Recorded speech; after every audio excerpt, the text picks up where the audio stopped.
I want to talk to you about one statement that you made recently, that do not let evidence decide the India story and not the narrative.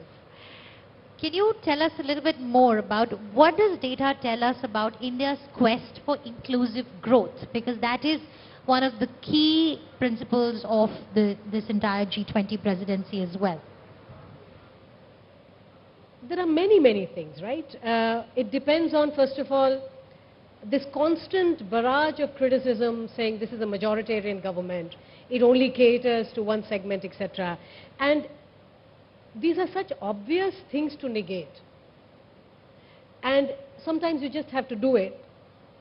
You know, when you look at the NFHS data, and there is a paper out, and again I would highly recommend that you take a look at it, you can look at what has happened to provisioning of, or basic amenities, and I've looked at 6-7 different amenities across different segments. So you can look at it across, dice the data whichever way you want. But if you look at religious groups, so actually minorities are gaining much more.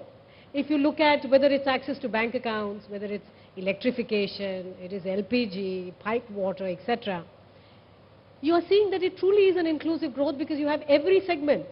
You have the most vulnerable, so this is the bottom 20%. If you cut and dice it across religious clusters, and why do I look at clusters? Because you know that if anyone actually wants to discriminate, you know geographically ki bhai, that segment is never going to vote for you. So why should the pipe run that way? Let's just short sir. So it's possible to discriminate. Please recognize the fact that there is no discrimination and your pipes and wires and availability of cables, etc., the basic amenities are across the spectrum, is what true, that's the evidence of what inclusive growth is. So sometimes you have to showcase what most people in India, if you forget, you take off your blinkers and your political blinkers, you know it's true. Sometimes when you see the evidence, it just becomes a little more compelling. So that's number one. But occasionally, you have to look beyond to measures of poverty such as the multidimensional poverty. So the fact that you've had 13.5 crore people come out of multidimensional poverty within the last 5 years, again looking at NFHS data, it's a remarkable feat. Now what goes into multidimensional poverty?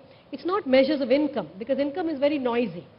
You're looking at actual amenities, by healthcare kitna mila, education kitna mila, what's the quality of life? And that includes housing and other things, quality of life overall. You're seeing 13.5 crore people in the last 5 years have come out of poverty. That's no mean feat. And please remember, this is in the midst of the pandemic. You've had a highly debilitating pandemic happen in the midst of it. Now, some things have also happened because of the pandemic, because it was such an emergency situation that you mobilized everything within your means to make things available, food available, cash available. Right now, you have 56 ministries that are using DBT in some form or the other. And this is all rapidly scaled up, right? We have evidence showing in places like Bihar and all, that again, within 2 weeks of announcing a lockdown, people getting off the bus, getting off the train, they were getting cash in hand.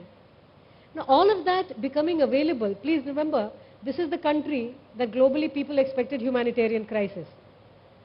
We saw reports after report that this is where you are going to see millions die, millions, from all kinds of morbidities, etc. Hunger deaths, they were all predicted. And I think these kind of situations also, when you have your back against the wall, you saw coming together of industry and government and industry bodies, civil society, lots of NGOs, everyone pitched in, right? And the outcome is for you to see. So, reduction of poverty, availability of amenities, seeing growth recovery, economic recovery in India has been very resilient. And it has been unidimensional. Elsewhere, you've had several waves, but not in India. You had the COVID waves, but economy recovered very unidimensionally. It did not, so it was pretty robust. And I think it's a testament to the basic policies.